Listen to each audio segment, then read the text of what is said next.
ito ang ibinigay sa akin ng Panginoon na mensahe na I see it as very important of course, sa araw-araw na pagsalubong natin sa kung anumang circumstansya ng buhay, kundi lalo na dito sa ating gagawing celebration. Okay? Heart preparations for a God-exalting Christmas. Bakit kailangan po natin ito? Kasi may tendency, at hindi lang maliit na tendency, malaking tendency, kasi naka-default nga tayo doon, na tayo po ay parang ma-mesmerize o parang madagka po tayo, mahatak tayo nitong pompous celebration. Itong kailangang mayroong celebration na may handaan, mayroong gift-giving and so on. Nothing wrong about that. But tandaan po ninyo, that is not the essence of celebration per se. At dahil nga, kung hindi natin ito maintindihan, most of our time and most of our preparations doon sa mga bagay na ito, kailangan mayroon tayong handa, kailangan may ganito tayo, kailangan may ganito tayo, kailangan may bagong damit, kailangan, and so on and so forth. And we have forgotten and we have neglected that the best preparation is the heart preparation. So itong pag-usapan po natin ngayon. At ang gagawin natin, mga kapatid at mga kaibigan, ang gagawin po natin, titingnan natin yung mga tao na nakapaligid sa Panginoong Jesucristo nang siya ipanganak. Okay? Nang siya ipanganak, sino yung mga tao na nakapaligid sa Kanya at ano ang naging paghahanda ng kanilang puso.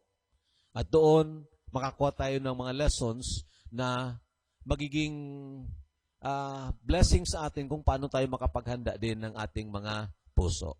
So, Bible characters na ipofocus natin. Number 1, si Mary, the mother of Jesus in the flesh. Hindi ko inilagay ang lahat ng mga talata dyan, but you can just review these things na nakalagay dyan. Luke chapter 1, 26 to 28. And then, Joseph, the husband of Mary, sa Matthew chapter 1, 18, 25, and chapter 2. And then the other one is the wise men.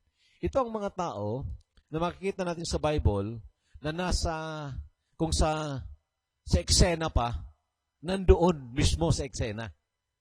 Okay? Si Mary, si Joseph, at ito, siyempre, ang mga shepherd nandoon din, pero itong wise men, ay nakita nga nila at nagsamba sila sa Panginoon. So itong pag-usapan po natin, we start with Mary's heart preparation. Ang nakita ko po dito, sa attitude o sa puso ni Mary, itong humble dependence on God. Na very, very important sa bawat isa sa atin, ang mapakumbabang pagtitiwala sa Diyos na gumagawa ng lahat ng bagay ayon sa kanyang karunungan at ayon sa kanyang sariling layunin. God is not really dependent upon our plans and upon our purposes as if na kailangang sumunod siya sa plano natin o sa gusto natin. No, He's not. He's God. But rather, may sarili siyang palatuntunan, may sarili siyang plano at layunin na kung minsan, hindi natin gusto. Para bagang opposite of what we want. At dahil dito, parang akala natin na hindi tayo kailangang magpasakop sa Diyos. No, it's not. The more na kailangan natin magpasakop dito sa Diyos na mas marunong sa atin. So si Mary, ganun po ang kanyang sitwasyon. For example, we read in verse 38 ng Luke chapter 1. Sige po, sabayan po ninyo ako. Sabi dito, then Mary said, behold, the maidservant of the Lord. Let it be to me according to your word. And the angel departed from her. Ang okasyon po na ito, okasyon na ang anghel ng Panginoon, si Gabriel, ay pinuntahan si Mary at ibinabalita sa kanya na siya ay gagamitin ng Diyos na maging daanan ng pagiging tao ng Panginoong Jesucristo. Medyo natakot si Mary sa bagay nito. At of course, na-surprise siya. And then, sabi niya, paano mangyayari ito? Hindi ako nakakilala ng sino mang lalaki, meaning wala siya ng karelasyon, wala nga siya ng kasintahan. Paano mangyayari ito? But you know, sabi ng anghel, sa tao, imposible yan. Pero sa Diyos, hindi. Hindi imposible sa Diyos.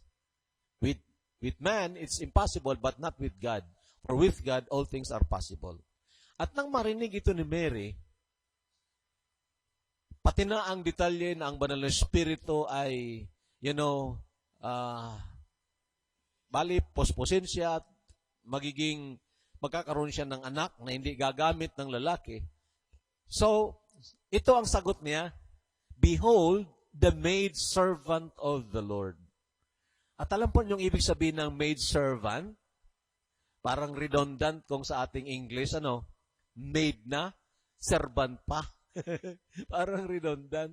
Pero, sa isang salita sa Griego o sa original na salita, it's a very, very beautiful word. It describes ng tinatawag a bond slave. That is from the word doulos. At itong doulos na word, mga kapatid, iba ito sa ordinaryo na servant na diakonos. Okay? Ang doulos, sa lumang tipan, ang ibig sabihin niyan, ito ang mga tao na talagang may commitment forever na alagad ng kanyang master. Ang sitwasyon ay ganito sa lumang tipan.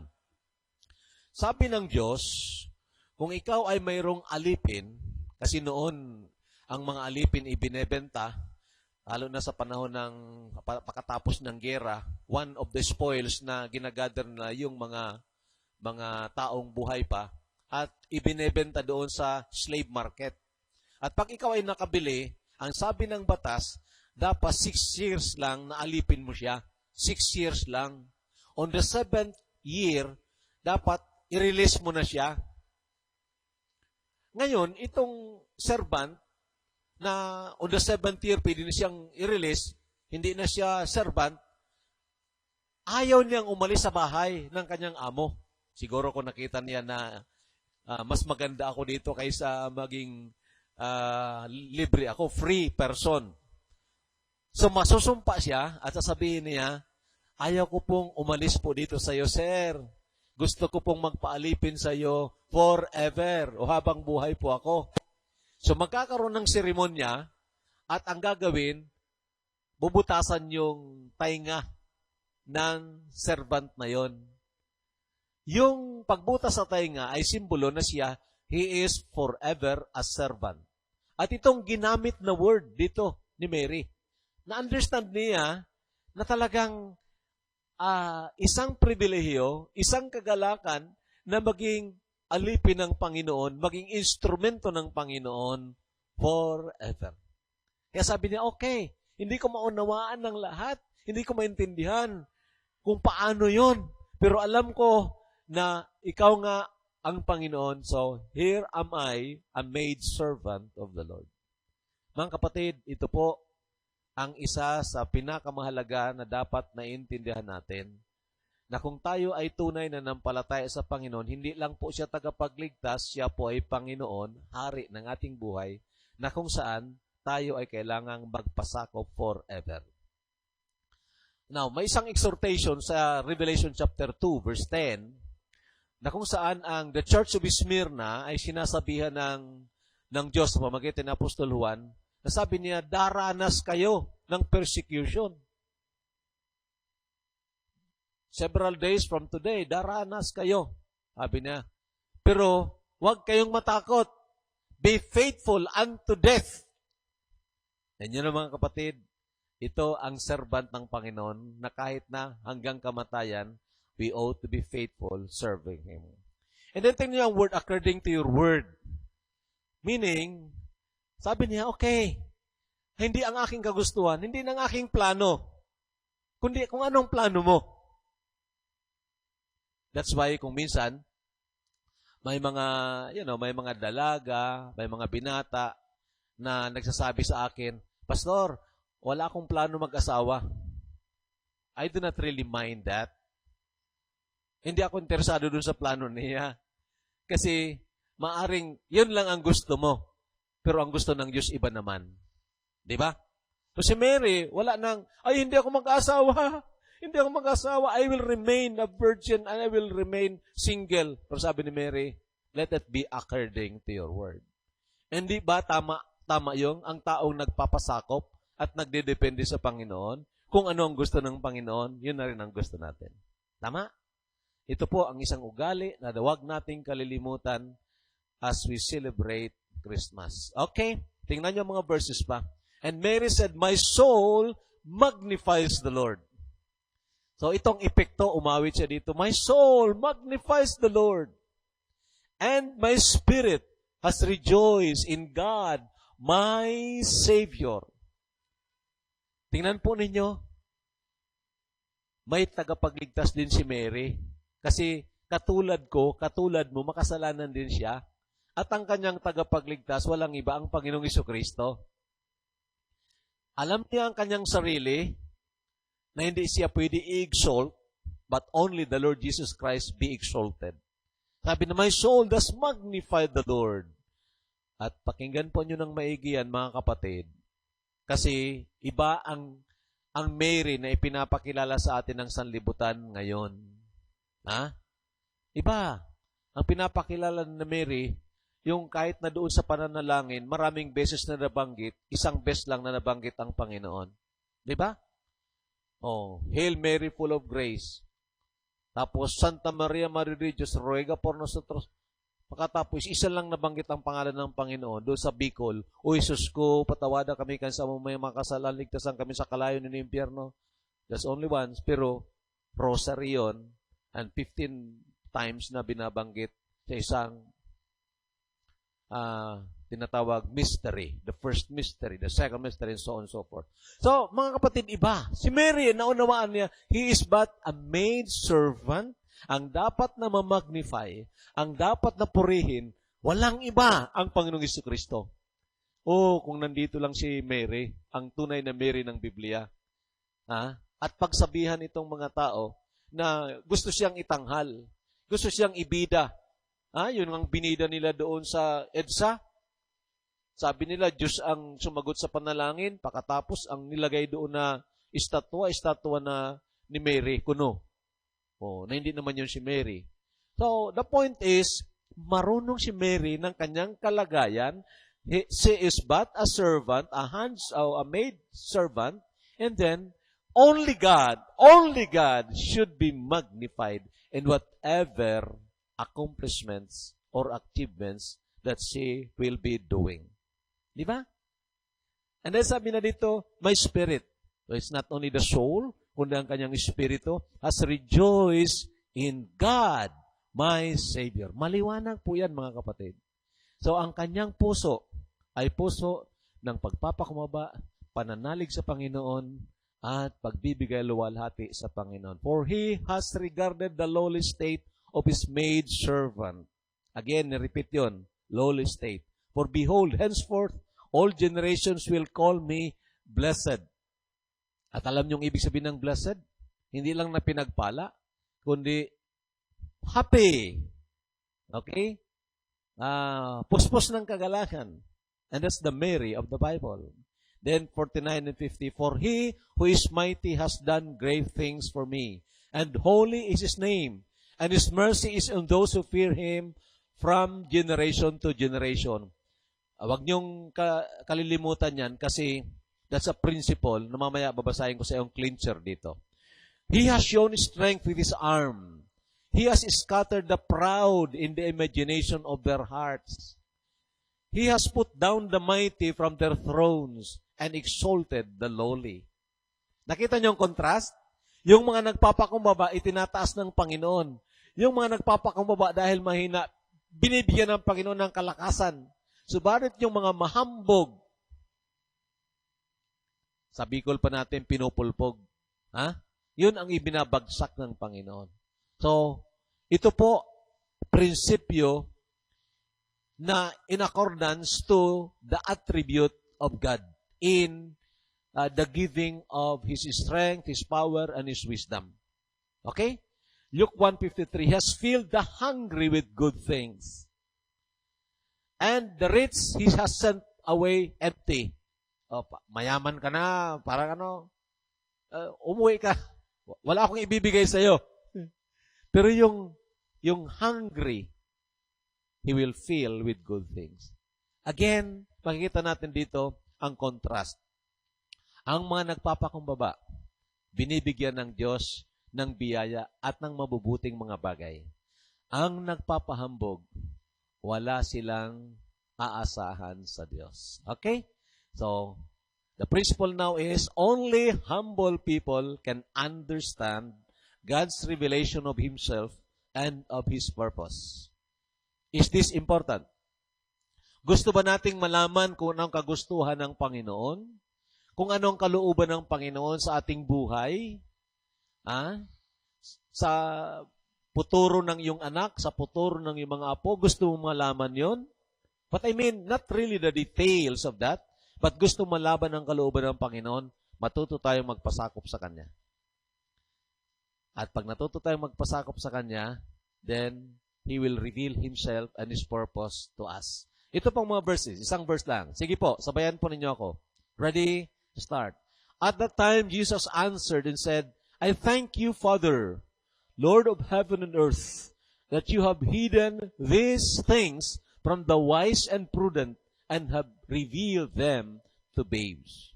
Now, Christ was speaking here about His wisdom or revelation. At sabi niya, Father, magpapasalamat ako sa iyo. Ang mga bagay na ito, hindi mo ipinahayag sa mga matatalino. Matatalino ng sanlibutan ito. Ipinahayag mo ito sa mga babes. And of course, that's the equivalent word for the word humble. So that's a principle. Gusto mo malaman ang kalooban ng Diyos, then have that humble dependence on Him. Only humble people can be recipients of God's grace. Tandaan po ninyo yan. Hindi nakadesinyo ang biyaya ng Panginoon sa mga hambog. Nakadesinyo ang biyaya ng Diyos sa mga nagpapakumbaba. Ito po ang verse, James 4, verse 6. Ready? Start. But He gives more grace. Therefore, He says, God resists the proud, but gives grace to the humble. Kita po ninyo? Nandiyan na naman ang contrast. Proud tayo, He will resist us. Humble tayo, He will give us grace. Dito kasi nag-glorify ang Panginoon na nakikita natin ang kalagayan natin in relation to His position. He is the benefactor, we are not the beneficiary, and the benefactor is always better, is always greater than the beneficiary. Right? And that must be, it must be in that rightful position. Always. Maging hindi sa panahon ng Christmas, kundi sa maging araw-araw na pamumuhay po natin. The second character na ipofocus po natin si Joseph. So ano ang kondisyon ng puso ni Joseph nang ibalita sa kanya na siya isa sa mga instrumento na gagamitin ng Panginoon para sa pagiging tao ng Panginoong Jesucristo? So I have here 3, pero hindi naman ito mahaba. Ha? Merciful, selfless, and trustful. Mahabagin, selfless, meaning hindi ang kanyang sarili, ang unang inintindi niya, at siya ay mapagtiwala sa tunay at buhay na Diyos. Ito po ang pangyayari, na-record po ito sa Matthew chapter 1, 18 to 23. Basahin na lang po ninyo. At then titingnan po natin ang particular verse na nagdi-describe ng karakter ni Joseph. Ito pang sabi, Then Joseph, her husband, being a just man.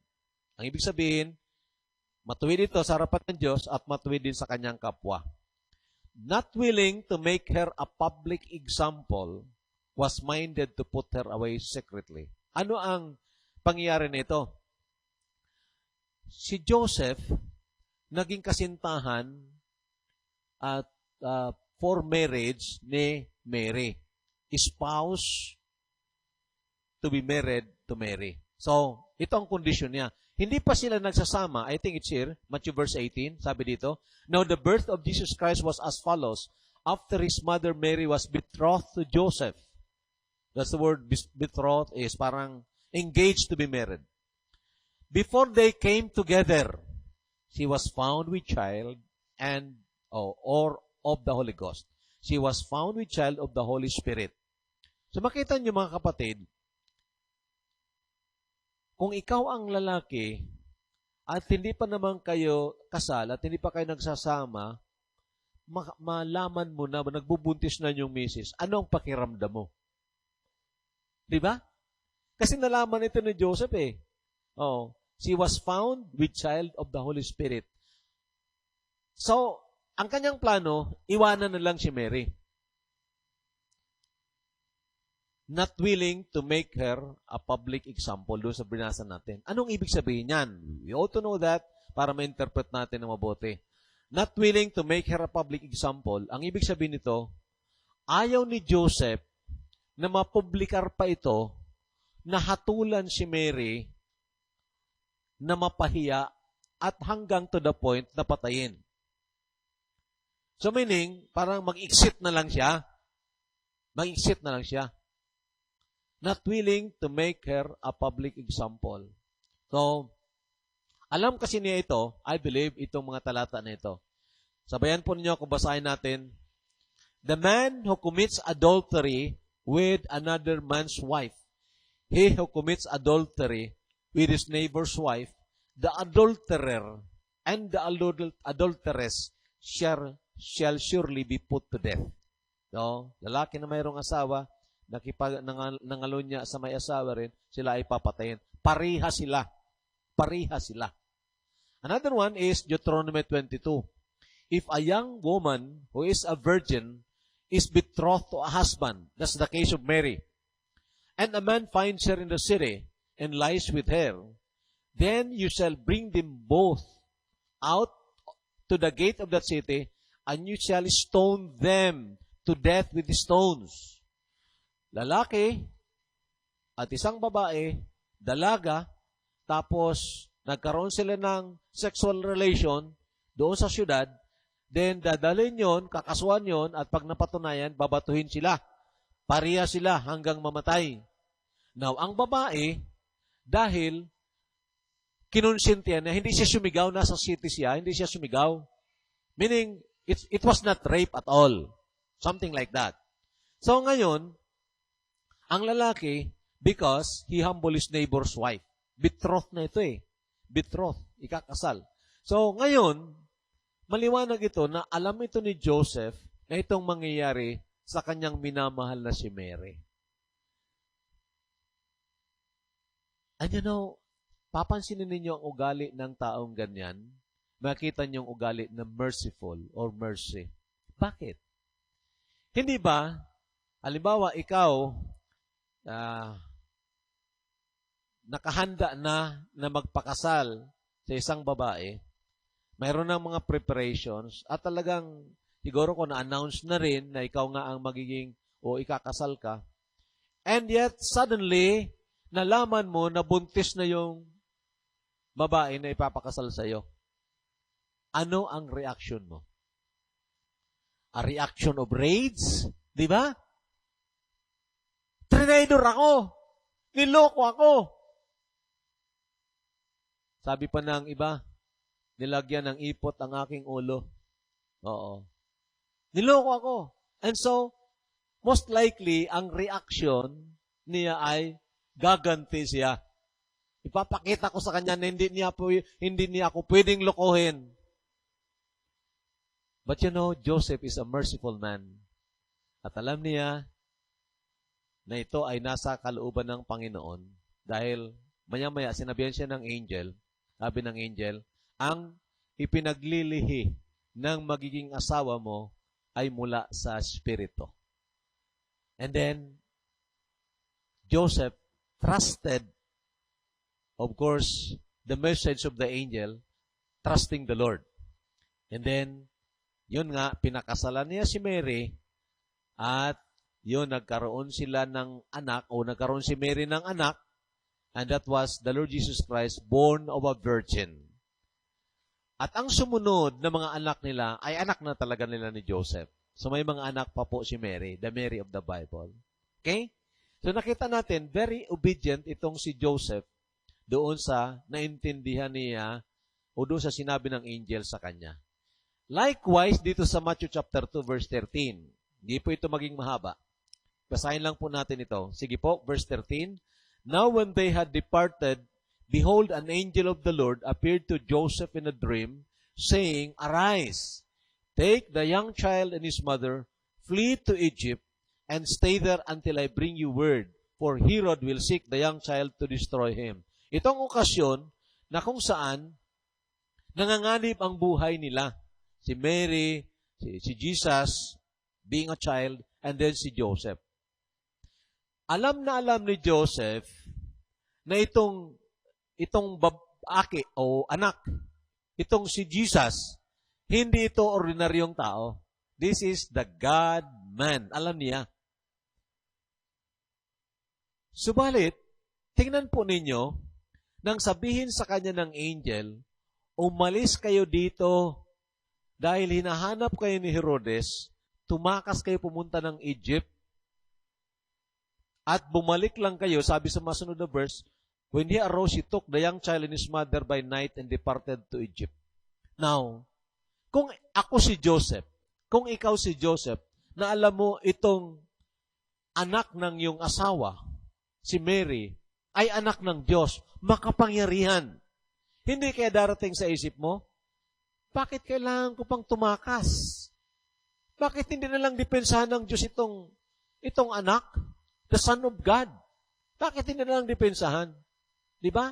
He might have that kind of argument. But wala na ang kanyang kagustuhan o ang kanyang sarili. Selfless and trustful. So makita natin, ito ang buhay na dapat nandoon din sa atin. Ito, dumaraan tayo dito sa COVID-19. Di ba? Marami tayong gustong gawin. Ang iba gustong mag-travel, kaya magpabakuna lang para makatravel. Dahil nag-uutos ng Antikristo eh. Ha? Hindi nyo napapansin? Hindi nyo napapansin sa buong sanlibutan, pararehas ang kautusan. Kailangang gawin na restriction ang travel kung hindi ka bakunado. Sino ang may order? Kasi ito ginagawa sa atin, ginagawa sa ibang bansa. Kung na-monitor ninyo, kahapon lang, and of course, kanina na-publish, nag-rally doon sa London. Nag-rally ngayon, maraming tao. Ang ayaw magpabakuna. Nag-rally, binubomba nila ng tubig. O mayroong ang police officer na binato ng tubig. Nag-rally rin sa Luxembourg. Nag-rally rin sa Paris, sa France. Nag-rally sa Germany. Ang iba pa nga, ang mga tao sa Germany, gusto nilang umalis. Bakit? Kasi, minamandatory na ang bakuna.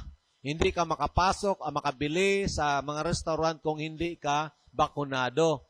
Hindi ka makatravel dahil gagawin ng requirement sa passport mo ang bakuna.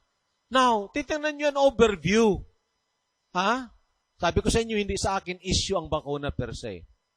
Magpabakuna ka, hindi ka magpabakuna. Hindi sa akin issue yun. Ang issue sa akin is life and death towards God, whom we worship. Okay? So ngayon, tingnan nyo sa overview. Mayroong isang nagkukuman. Sino ito at ano ito? United Nations po yan. World Health Organization ang instrumento, kasama ang mga member nations ng World Health Organization. Kung anong sabihin nila, dapat sumunod ka. Huwag niyong kaliligtaan, mga kapatid. Hello? Huwag niyong kaliligtaan ito. Basahin yung Bible, sino ang magiging kalaban ng Panginoon in the last days? Gobyerno. Hindi ba? Hindi nyo alam yon? Basahin yung Psalms 2. Basahin yung Book of Revelation. the one world government will be fighting against the Lord. And the one world government is now around us. It's now being formed. Ano ba ang tawag sa Confederacy of Nations? Hindi ba United Nation? Naalala ko na nagbo-broadcast ako, I am trying to read articles patungkol sa League of Nations na nag-transform into United Nations at binabasa ko riyon ang mga plano nila na sa surface kung titingnan mo napakaganda, pero yun pala mayroong hidden agenda. At nang binabasa ko yun, may tumawag sa akin. Live radio ako noon. May tumawag sa akin, speaking in English, and she's trying to, to scold me. Sabi niya sa akin, why are you against the United Nations? Don't you know that it is doing good to us, like the UNICEF, like the... Sabi ko, sir, bakit pinapagalitan mo ako? I am just reading. Pagalitan mo itong sumulat nito. And I want to tell you, matagal na yon. That was 1990s, late 90s, mga 1999.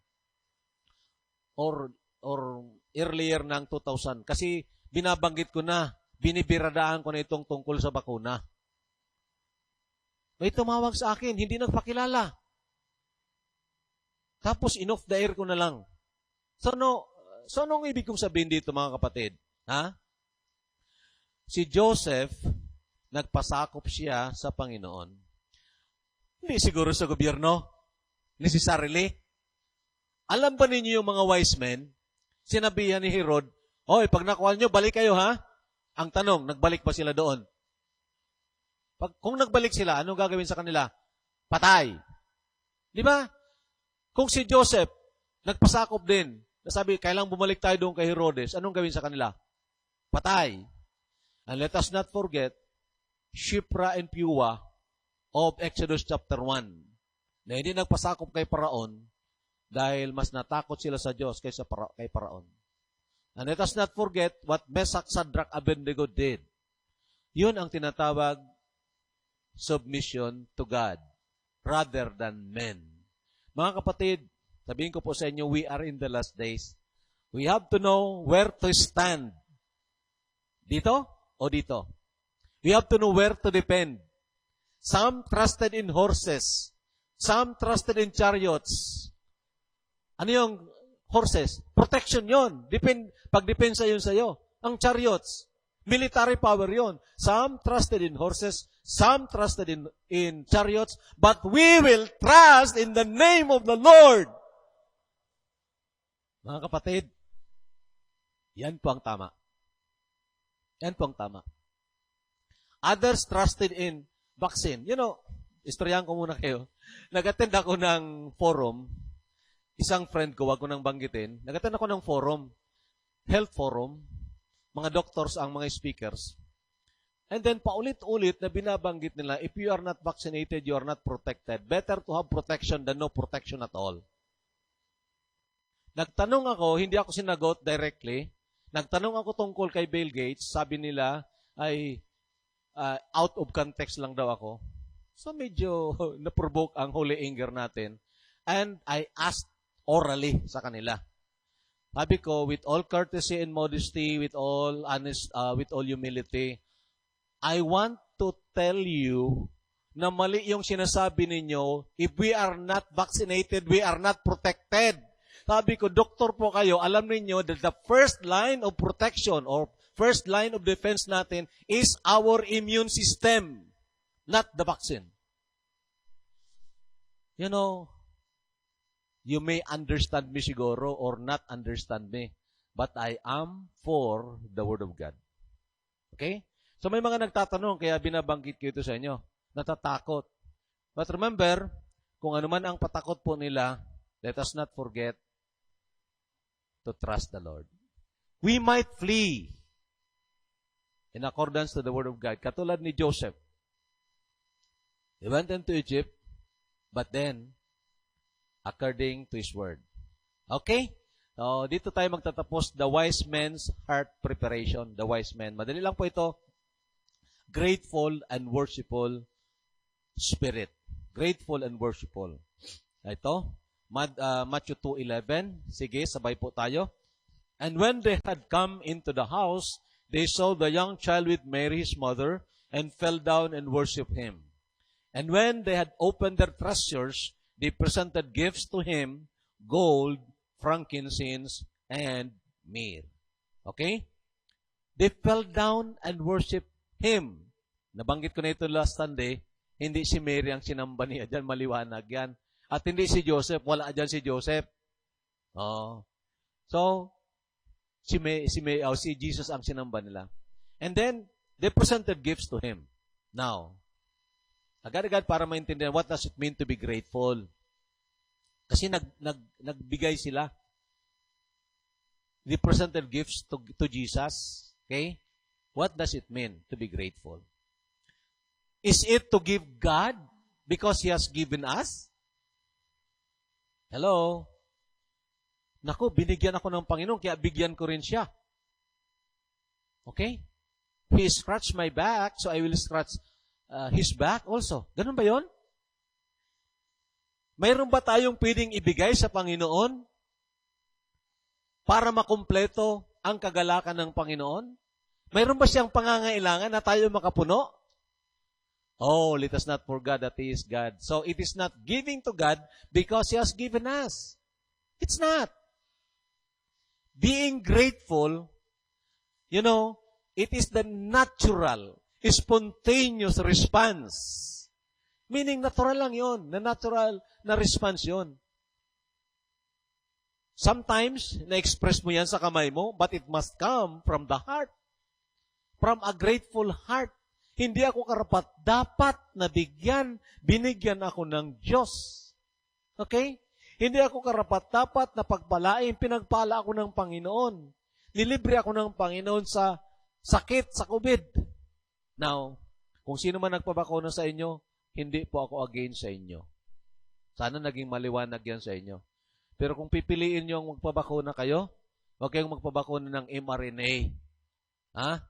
Yung inilalagay sa inyo, yung coded virus. Yung AstraZeneca, Johnson & Johnson, Moderna, at saka yung Pfizer, lahat yun mRNA vaccine. Okay? Do more research kung gusto nyo. Pero ang ibig kong sabihin, hindi po ako against sa inyo.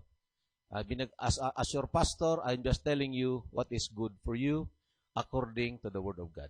Okay? So, balik tayo dito. What does it mean to be grateful? Baka makakala tayo na parang mayroong utang na loob ang Diyos sa atin dahil nagbigay tayo, kaya dapat bigyan din tayo at magbibigay naman tayo pag binigyan tayo. Okay? Nagkaroon ng utang na loob ang Diyos at tayo rin nagbabayad ng utang na loob sa Diyos. More than that, mga kapatid, it is not a debtor's ethics per se. No, it's not. It is a natural, spontaneous na response ng puso ng tao na nakita niya, hindi naman ako karapat-dapat bigyan, pero binigyan niya ako. Araw-araw may hangin sa aking ilong, na hindi naman ako karapat-dapat na sana'y buhayin pa. Pero ito ngayon, buhay ako. So the natural response is, Lord, thank you. Thank you, Lord. Thank you, Lord. Hindi naman ako karapat-dapat na bigyan ng kanyang bugtong na anak. Dahil masama ako, marumi, mabaho sa kanyang harapan. Pero ito ngayon, pinapaalalahanan ako na itong Christmas na ito, Christ came down to die for my sin and to save me. At recipient ako niyan. And being a recipient, kinikilala ko ang generous benefactor na ito. And that's no other than the God of the Bible. Ganito po ang dapat, ito po ang tinatawag gratefulness. Huwag kayong magkakamali. Kasi sometimes, naging duty ang pagbibigay. Naging compulsory ang pagbibigay. At naging, makinig kayo ng maigi, naging ang motivation is a motivation of covetousness. Bigay daw ako ng isang kutsara para bigyan ako ng isang pala. At ginagamit out of context ang Malakay chapter 3 verse 10. Kaya po ang tao lumalapit siya magbibigay tapos kailangang pagpalain ako ng... Of course, God is a God of blessing. And He will bless an obedient person. But remember, it's not of a motivation na parang nagkautang tayo nagkautang siya ng loob sa atin. So, ito ang verse na paalala sa atin, return to your rest, O my soul, for the Lord has dealt bountifully with you. So, ang response is return to your rest. Saan ba ang rest natin? Saan ba tayo may satisfaction? Sa material per se? Doon tayo sa material, ang satisfaction, sa nagbibigay ng material. So, kung maalala natin na tayo minsan nagbabackslide, return to your rest, that's God. For you have delivered my soul from death, my eyes from tears, and my feet from falling. Oo nga, dumaan tayo sa halos 2 years na problema. Pero ito, buhay tayo dahil sa biyaya ng Panginoon. And then, lastly, what does it mean to be worshipful? Kailangan bang alamin natin ito? Of course, yes. Lalo pa sa ating kapanahonan ngayon. Number 1, it is not attendance in a place doing spiritual activities during Sundays. Hindi po na ito ang worshipful spirit per se. You can be here. Maaari nandito ka pero wala ka ng worshipful spirit. Tama? So it is not attendance per se. O doing spiritual activities, aawit sa choir, o kaya't aawit sa special music, magbibigay ng tithes and so on. Even an unbeliever can do that. I tell you. Of course, Christians ought to do that, but not as like the motivation of the unbelievers. Okay? But the point I'm trying to tell you, ang worship kasi na sinasabi ng Bible is not, concentrated in a place or in the activity per se. Okay? It is a moment-by-moment seeking and savoring the presence of God. Naalala niyo si Job? Balikan ko ulit si Job. Naalala niyo si Job? Nawala ang lahat ng material na bagay. Nawala ang kanyang mga anak. Namatay. Sinumpas pa siya ng kanyang misis. Pero, ano sabi ni Job? Diyos ang nagbigay, Diyos ang kumuha. Blessed be the name of the Lord. And Job worshiped God. Naghanap pa si Job ng place, a building, para makapagsamba. Naghanap pa siya ng mga kasama doon para makapagsamba. Or he did worship because in his heart, sa kanyang puso, he is experiencing satisfaction in God. And that's the word worship. Worship is being satisfied with God. Ini-express lang natin ito sa pagbibigay because we want to be a channel of blessings to others. Ini-express lang natin ito sa paglilingkod because we are more blessed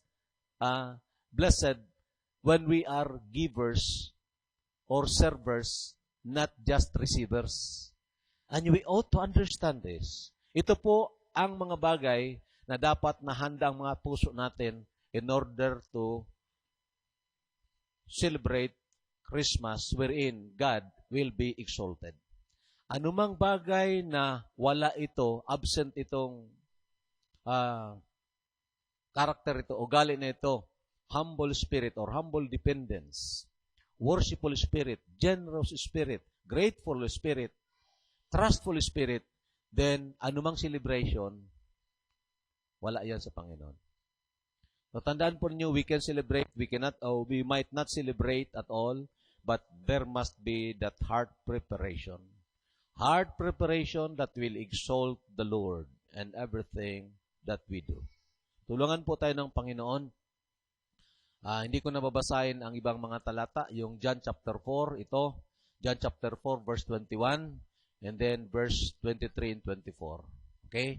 For you to understand that more, then bisitahan niyo yung YouTube ko, nakalagay yan doon ang tungkol sa worship. Okay. Sige po, pagpalain tayo ng Panginoon. Let us pray.